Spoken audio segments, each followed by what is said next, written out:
జగిత్యాల శాసనసభ్యునిగా రెండవసారి గెలిచిన తర్వాత వివిధ అభివృద్ధి సంక్షేమ కార్యక్రమాల్లో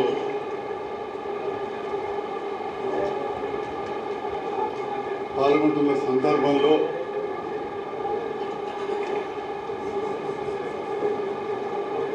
బీఆర్ఎస్ పార్టీ ప్రభుత్వం ప్రతిపక్షంలో ఉండడంతో నేను కూడా అనుభవంతో ప్రతినిత్యం వందలాది మంది ప్రజలు, కార్యకర్తలు, నాయకులు వారి అవసరాలు, ముఖ్యంగా జగిత్యాల ప్రాంత అభివృద్ధి విషయంలో ఎన్నోసార్లు అడగడం జరిగింది. మరి ఆ సందర్భంలో జగిత్యాల ప్రాంత అభివృద్ధి సమర్థవంతంగా చేయాలంటే గౌరవ ముఖ్యమంత్రి రేవంత్ రెడ్డి గారితో కలిసి పనిచేస్తేనే సాధ్యమవుతుందని అనిపించింది. ప్రజాస్వామ్యంలో అందరూ తెలుసు, ఇంత అధికార పార్టీకి అవకాశాలు ఎక్కువ ఉంటాయి. రెండవది, రేవంత్ రెడ్డి గారు కూడా అన్నమాట ప్రకారం రైతు రుణమాఫీ, ముఖ్యమంత్రి గారు రైతు రుణమాఫీ 31,000 కోట్లు తప్పకుండా చేస్తామని చెప్పి ఇప్పటికే వారు పూర్తి స్థాయిలో కసరత్తు ప్రారంభించారు. రైతులందరూ కూడా గౌరవ ముఖ్యమంత్రి రేవంత్ రెడ్డి గారు కూడా రైతు కుటుంబం నుంచి వచ్చిన, సామాన్య రైతు కుటుంబం నుంచి వచ్చిన వ్యక్తి కాబట్టి పూర్తి విశ్వాసం ఉంది. రైతులు కూడా రేవంత్ రెడ్డి గారి పక్షాన నిలబడడం కనబడుతూ ఉంది. దాంతో పాటుగా 6 గ్యారెంటీలో భాగంగా ఇంకా మిగతాయి కూడా ఇప్పటికే కొన్ని ప్రారంభమైనవి. ముఖ్యంగా మహిళల విషయంలో కావచ్చు, ఉచిత కరెంటు విషయంలో కావచ్చు. మరి ఇవన్నీ తోడు జగిత్యాల ప్రాంత అభివృద్ధిని దృష్టి పెట్టుకొని గౌరవ తెలంగాణ రాష్ట్ర ముఖ్యమంత్రి రేవంత్ రెడ్డి గారితో, ఆ ప్రభుత్వంతో కలిసి పనిచేయాలని చెప్పి వెళ్ళినప్పుడు వారు కూడా సాధారణంగా చిన్న కండవతోటి నన్ను ఆహ్వానించారు. వారికి హృదయపూర్వక, వారితో పాటుగా వారి మంత్రివర్గ సభ్యులు, నాతోటి శాసనసభ్యులందరూ కూడా హృదయపూర్వక ధన్యవాదాలు తెలియజేస్తున్నా. ఏ మాట మీదనైతే నాతోటి పూర్తి సహకరిస్తామని చెప్పారో అన్నమాట ప్రకారం జగిత్యాల పట్టణంలో డబుల్ బెడ్రూమ్ ఇల్లు ఎక్కడా లేని విధంగా కట్టడం జరిగింది. దానికి మొదటిసారి గెలిచిన శాసనసభ్యునిగా కాంట్రాక్టర్ కావచ్చు, కొంతమంది సహకారంతో చాలా కొంత కష్ట నష్టాలకు వచ్చి కూడా మేము పూర్తి చేసినాం. దాదాపు 4,500 ఇండ్లు అంటే 20,000 మంది కడుపేదస్తారు. వారికి మౌలిక వసతుల కోసం నిధులు అవసరం ఉండి చేయలేకపోయినాం. పాతవి కూడా కొన్ని బకాయిలు ఉండే, అయితే అవన్నీ కూడా చేస్తామని చెప్పి మాట ఇవ్వడమే కాకుండా జీవో కూడా 32,16,00,000 రూపాయలు నిన్న తారీఖున జీవో ఇవ్వడం జరిగింది. అంటే 4,500 ఇళ్ళంటే దాదాపు 20,000 మంది కడుపేదస్తులు ఉంటారు. మరి నాది పూర్తి స్థాయిలో రాజకీయ కుటుంబం, నా రక్తంలో రాజకీయం ఉంది. నేను పుట్టకముందే మా చిన్న తాత గారు మొట్టమొదటి కాంగ్రెస్ పార్లమెంట్ సభ్యులు, కాంగ్రెస్ పక్షాన. అంతకుముందు సిపిఐ ఉంది ఇక్కడ కరీంనగర్లో. మాక్నూర్ శ్రీరంగరావు, నా పేరు మాక్నూర్ సంజయ్ కుమార్ అంశాలి. మాక్నూర్ శ్రీరంగరావు మా సొంత చిన్న తాత, వారి పిల్లలు లేరు. మా నాన్నగారు తమ్ముడిని అడాప్షన్ చేశారు. వారు ఒకసారి పార్లమెంట్ సభ్యులైన తర్వాత గుండెపోటుతో మరణించి ఆ ఉన్నొక్క టర్మ్లో ఇక్కడ గాంధీనగర్ ఏర్పాటు చేయడంలో కీలక పాత్ర వహించారు. అదేవిధంగా నా భార్య తరఫున కావచ్చు, మా అమ్మ కూడా మేనమామ, నా భార్యకైతే సొంత తాత జువాడి సుబ్బారావు గారు 3 సార్లు మంత్రిగా ఉన్న సందర్భంలో నేను కూడా అప్పుడు చిన్నపిల్లవాడిని. నా సొంత అంతర్గామంలో అప్పుడు ఇందిరమ్మ కాలంలో ఇల్లు కట్టించడం జరిగింది. మా అమ్మడి కుటుంబం స్థలం ఇవ్వడం, అక్కడ బీద వాళ్ళకి ఇల్లు కట్టించడం, అట్లా ఈ రకంగా ఆ కాంగ్రెస్ పార్టీతో కూడా ఆ ప్రభుత్వాలతో చిన్నప్పటి నుంచి కూడా అనుబంధం ఉంది. మధ్యలో వారు చనిపోయిన తర్వాత ఇద్దరు చొక్కారావు గారు రాజకీయాల నుంచి పక్క తప్పుకున్న తర్వాత నేను పెద్ద ఏ పార్టీలో కూడా యాక్టివ్ లేకున్నా కానీ రాజకీయాలు ఎప్పుడు చురుగ్గా ఉంటుంటాయి. మెట్పల్లి శాసనసభ్యునిగా ఉన్న కీర్తిశేషులు వెంకటరామ రెడ్డి గారు నాకు చిన్నప్పటి నుంచి కూడా క్లాస్మేట్, డిగ్రీలో ఫ్రెండ్, చిన్నప్పటి నుంచి కూడా మంచి మిత్రుడు, డిగ్రీలో క్లాస్మేట్. తను పోటీ చేస్తే అవుట్రైట్గా సపోర్ట్ చేసిన. చాలామందికి తెలుసు మెట్పల్లిలో, ఎందుకంటే మెట్పల్లి నియోజకవర్గంలో నేను అక్కడ ప్రాక్టీస్ చేసేవాడిని డాక్టర్గా. మరీ ముఖ్యంగా అది నా స్వగ్రామం పక్క గ్రామం నుంచే స్టార్ట్ అవుతుంది, అంతర్గ్రామం పక్క నుంచే కొండాపూర్ నుంచే స్టార్ట్ అవుతుంది. కాబట్టి మా స్వగ్రామం నుంచి ఉన్న రైతులు కావచ్చు, వివిధ వర్గాల వారు అందరూ తీసుకొని ఈ ప్రాంతం అంతా కూడా పర్యటించడం. మెట్పల్లిలో కూడా అంతకుముందు చొక్కారావు గారు మనోహర్గా పేరుండడంతో ఎంతోమంది రాజకీయ నాయకులతో సంబంధం ఉండి రాజకీయాలకు అతీతంగా కూడా బీజేపీ కూడా ఇంకా సభ్యత్వం లేదు కానీ సపోర్ట్ చేశాం. తర్వాత మిత్రులు ఎల్లన్న గారు అప్పుడు తెలుగుదేశం పార్టీ అధికారంలో ఉండే, అంటే అధికార పార్టీని అధికారానికి పోలే, ప్రతిపక్షాలు ఉండే బీజేపీకి కూడా మా మిత్రులు సపోర్ట్ చేశారు. అట్లనే కాంగ్రెస్ పార్టీ అధికారంలోకి వచ్చింది. మిత్రులు రమణన్న గారితో ఫ్రెండ్షిప్ ఉంటుండే. అధికార పార్టీ మరి అప్పుడు కాంగ్రెస్ పార్టీ, అధికార పార్టీ అని చెప్పే పోకుండా మిత్రులతో ఉన్నాం. వారు కూడా గెలిచిండ్రు, వారు కూడా ఇక్కడ కొన్ని సేవలు అందించారు.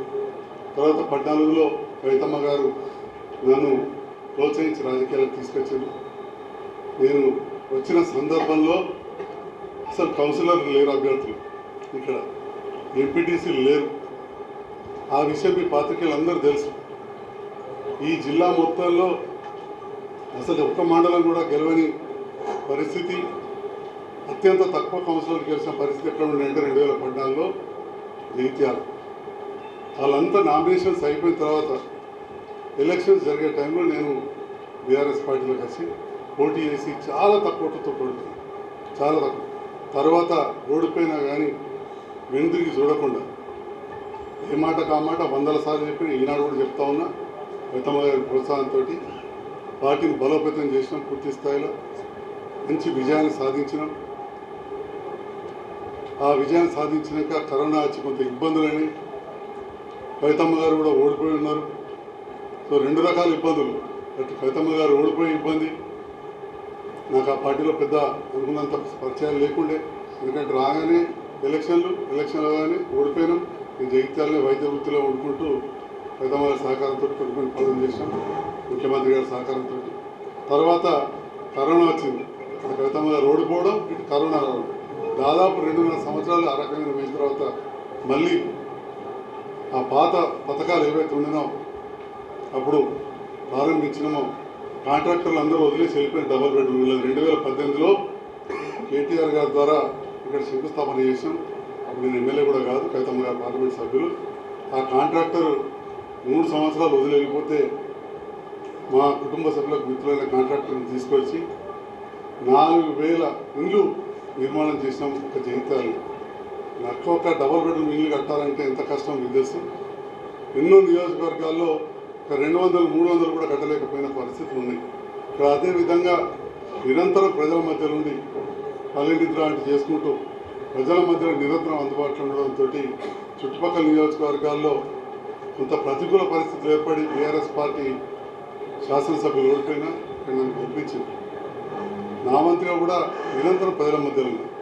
మన అంత విశ్వాసంతో నేను గెలిస్తే ఈ ప్రాంతం అభివృద్ధి అవుతుందని చెప్పి ఏదైతే ప్రజలు గెలిపించారో, మరి ప్రజాస్వామ్యంలో ప్రతిపక్ష పార్టీలకు పనిచేసే దాంట్లో మరి ఒక పాత్ర ఉండదు, ప్రతిరోజు విమర్శించడం.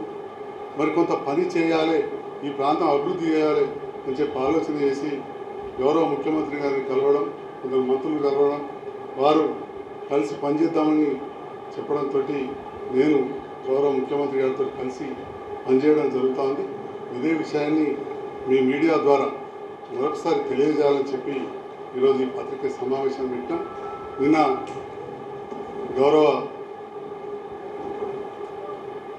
Party working president, BRS party working president గౌరవనీయులు మాజీ మంత్రి వర్యులు కేటీ రామారావు గారు, అదేవిధంగా మా సోదర సమానుడు కొరుట్ల శాసనసభ్యులు, ఇంకా కొందరు ఇతర పార్టీ వాళ్ళు గెలిచిన తర్వాత బీఆర్ఎస్ టీఆర్ఎస్ ప్రభుత్వంతో కలిసి పనిచేసిన ఆనవాయితీలు లేవా. ఆనాడు శ్రీనివాస్ యాదవ్ గారు కావచ్చు, చెప్పుకుంటూ పోతే చాలామంది ఉన్నారు. మల్లారెడ్డి గారు తెలుగుదేశం నుంచి పార్లమెంట్ సభ్యులు కలిసి బీఆర్ఎస్ ప్రభుత్వంతో కలిసి పనిచేశారు. శ్రీనివాస్ యాదవ్ గారు అటు గెలిచి పనిచేశారు. సో అవన్నీ అప్పుడు వీరు కదా కలిసి వాళ్ళు ఆ పార్టీతోటి కాంగ్రెస్ నుంచి గెలిచిన సవితమ్మ వారందరూ కూడా చెప్పుకుంటూ పోతే ఇంకా చాలా ఉన్నాయి. అనుభవజ్ఞులు ఇప్పటికే చెప్పారు ప్రెస్సులలో, నేను ప్రత్యేకంగా చెప్పేది లేదు. అదే రకంగా నాకు కూడా కొంత బాధ ఉన్నా కానీ మరి ప్రభుత్వంతో పనిచేయాలి, పనులు కావాలి. మరి ఎప్పుడైతే నిన్న ఈ జీవోలు వచ్చినాయో నిజంగా కూడా సంతోషం అనిపిస్తుంది. ఇప్పటికే 32 కోట్లు చేస్తే తప్పకుండా ఇంకా వందలాది కోట్ల రూపాయలు తీసుకొచ్చి ఈ ప్రాంతాన్ని అభివృద్ధి చేస్తా అని చెప్పి నాకు పూర్తి విశ్వాసం ఉన్నది. అయితే నిన్న విమర్శించిన వాళ్ళు ఒకసారి ఆత్మవిమర్శ చేసుకోవాలి. గతంలో వాళ్ళు ఎట్లా వేరే పార్టీలకు తీసుకున్నారు, ఈ ఒక్కరైతే బాగా విమర్శించారు. వారు వేరే పార్టీకి ఇంగ్లుండి బీఆర్ఎస్లో ఉండి టీఆర్ఎస్లో ఉండి వేరే పార్టీ కోటేసిందని చెప్పి మొన్న శాసనసభలో కూడా చర్చకు వచ్చింది. ఇక మా కొరుట్ల శాసనసభ్యుడు ఇక వారికి దగ్గర కుటుంబ సభ్యుడే నన్ను బాగా అన్నాడట. ముందుగా ఇంటి సంగతి ఒకసారి ప్రజలందరికీ క్షమాపణ చెప్పమని చెప్పి నేను కోరుతా ఉన్నా. నన్ను అంటే అన్నాడు, వయసులో చిన్నవాడైనా పెద్ద పెద్ద మాటలు మాట్లాడాడు. అట్లా మాట్లాడాలంటే నాకు కూడా పోయి మెట్టిపల్లిలో మాట్లాడచ్చు. తనకి ఇక్కడ వచ్చి అంత చూస్తానంటే ఇంతకంటే ఎక్కువ పరిచయాలు నాకు మెట్టిపల్లి. అవన్నీ కాదు, రాజకీయాల్లో ఉన్నప్పుడు ఇంత హుందాతనం ఉండాలి.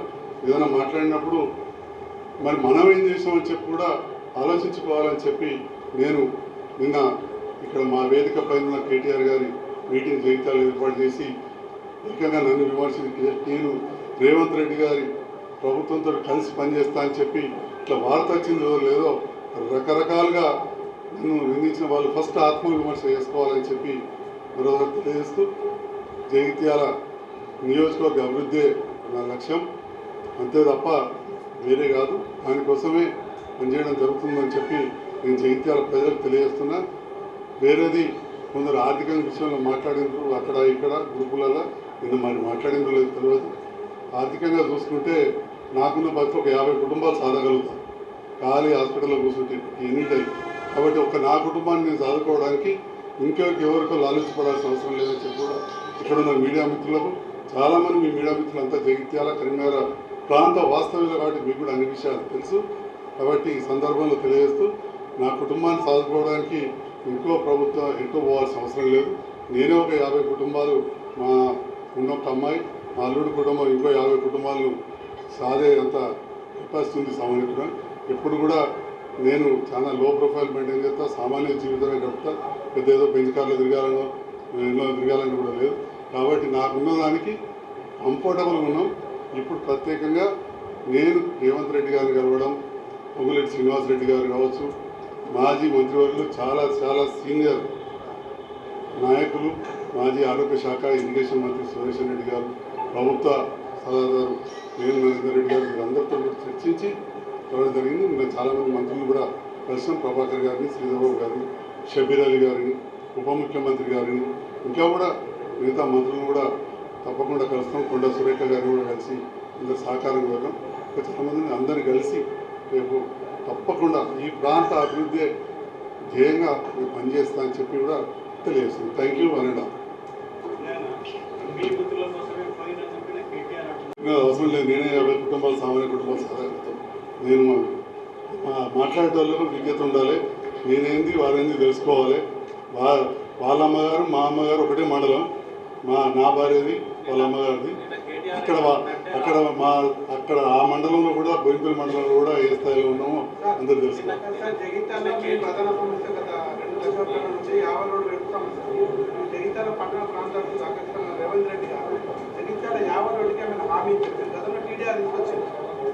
గతంలో కూడా ప్రయత్నం చేసినాం, అది సాధ్యం కాలేదు. ఒక్క యావర్ రోడ్డే కాదు, జగిత్యాల నియోజకవర్గ సమగ్ర అభివృద్ధి కోసం నాకు సహకరిస్తానని చెప్పి మాటిచ్చారు.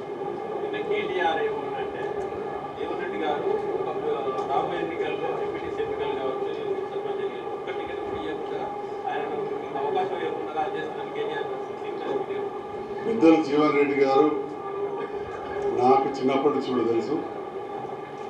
వారు కూడా తెలుగుదేశం నుంచి కాంగ్రెస్ పార్టీలోకి వచ్చారు.